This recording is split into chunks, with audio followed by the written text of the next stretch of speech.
Hey, AP Chemsters, this is Mrs. Vandeloy bringing you a Blanco edition of 14.6. Today we're going to be calculating the equilibrium constant from the measured equilibrium concentrations. So here we're going to be giving you the actual molarities of the equilibrium concentrations, and you're going to be calculating K, the constant, the law of mass action. So we have a couple scenarios. So let's see what the first one is. It says if equilibrium concentrations are given, plug them straight into the law of mass action. So here's our balanced chemical reaction. As you know, balancing is so important because coefficients are going to be to what, power we're going to raise things to. First power, second power. What's the other thing to remember about law of mass action? Products go on top, okay? So the law of mass action here, Kc, the C stands for concentration, so the equilibrium concentration expression here is your products squared, why? Because of the 2 in front, over the equilibrium concentration of H2 and I2. Favor, you cross out H2 right here and make that an I2. Thanks. All right, so now we have done that. Plug in our values. So HI is 0.78. So I'm going to square that. Excuse me. And then H2 and I2 are going to be 0.11. And do your math. All right, go ahead and plug in your values, and you get 50. So far, so good. Sounds good to me. Oh, for what we said about units, do we worry about units in the equilibrium expression? The answer is no, and you'll probably be happy about that, won't you? So let's see what comes next. So it says the equilibrium concentration of the reactants and products depend on the initial concentrations. Um, so these equilibrium constants do not change at a given temperature. We said that earlier with kinetics, saying that the equilibrium, the kinetic constant is constant. So at a certain temperature, it will remain a constant. Same thing here. Okay. Let's try another example. All right, so it says the following results were collected for 2 experiments involving the reaction at 600 degrees between gaseous sulfur dioxide and oxygen to form gaseous sulfur trioxide. It is so important that you have a balanced chemical reaction. So why don't you go ahead and maybe in this space right here, write out your balanced chemical equation.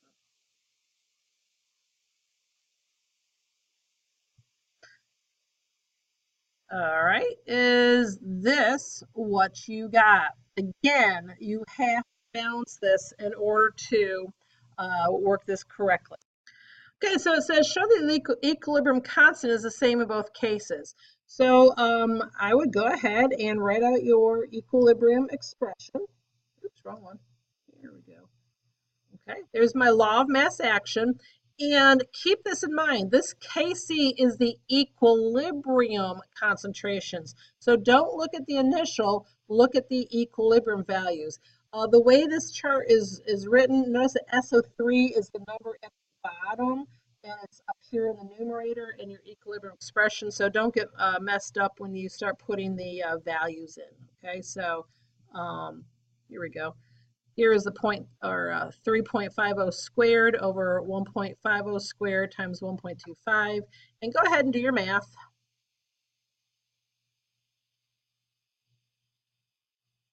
And you should have gotten 4.36. I could go ahead and do the second one all by yourself. Do experiment 2 and figure out its equilibrium constant.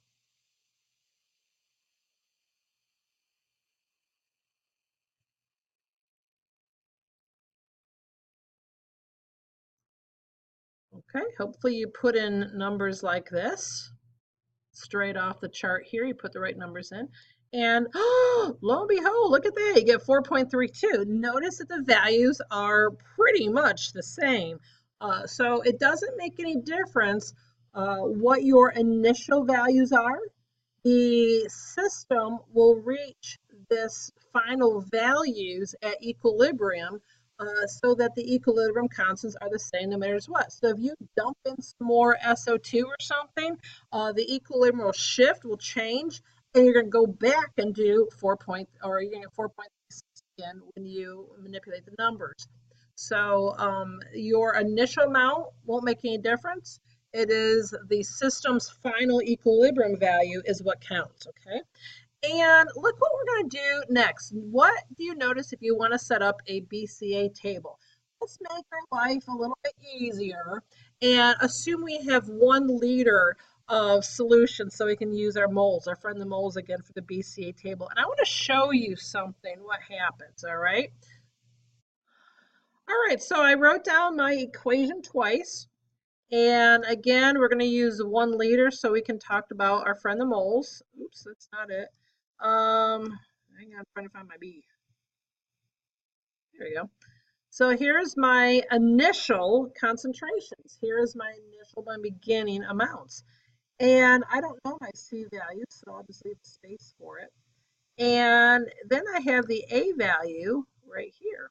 So what do you notice how to get from B to A? So notice subtract 0.5 and look 0.5 divided by 2 times 1 is that 0.25, so subtract 0.25 and then we add the 0.5 to both sides. So yeah, that works out pretty nifty, don't you think? So we can figure out our change here.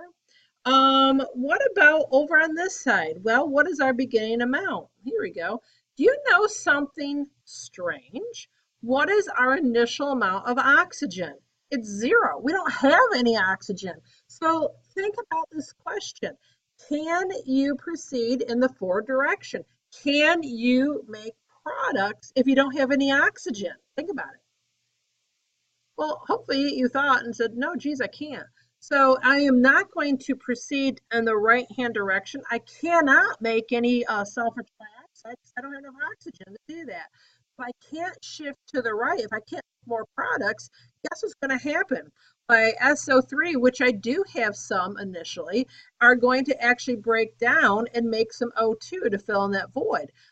Let's see how that works here. So here's my C. And here is my A. And look at your beginning amounts and look at your final amounts. What do you notice on the reactive side? I have 0.50, I have 0.9 or 0.590. Gained some SO2, didn't I? I definitely noticed I gained some oxygen. All right, and look at these numbers here. I definitely lost some SO3. And look at the change. Notice that the ratio of the change is still 2 to 1 to 2. And so I had to lose some on this side to fill in the void of oxygen. Remember what happened when I plugged in my A values into the equilibrium constant? I got pretty much the same answer, 4.36, 4.32. Now I want to show you something else at this point. I want to call something Q. This is a foreshadowing, not foreboding. This is foreshadowing of 14.7. We're going to see what this Q truly means. Well, Q stands for quotient. And Q is a very, very handy idea to determine which direction an equilibrium system will shift. Q is set up just like law of mass action, which is products of reactants, isn't it?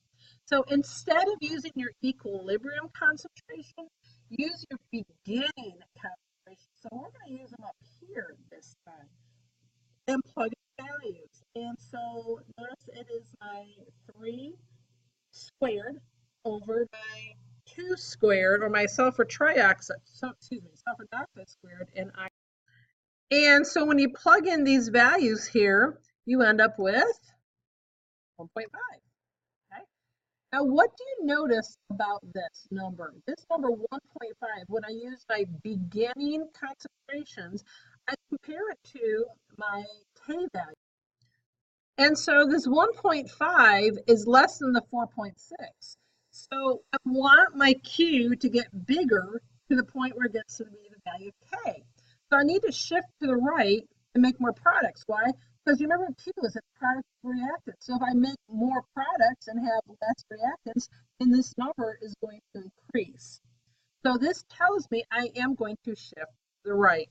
Now look over here. If we do the exact same thing over on this side, and again, Q, use your initial amounts. So we're going to use this. So we're going to take our products over our reactants, plug in those numbers, And what do you notice about this? You have a 0 in the denominator. What's up with that? What is any number divided by 0? Hopefully you know it's infinity. So as long as it's infinity, what does that tell you about the relationship between Q and K? Our beginning value is huge. K is 4.36.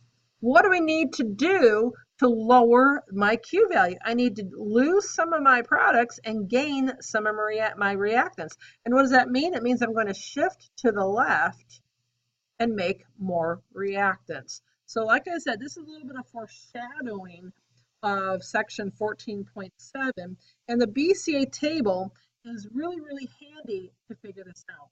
Now I'm going to stop the video here. Look for 14.6 part 2 in the next upcoming video. So see you later. Bye-bye.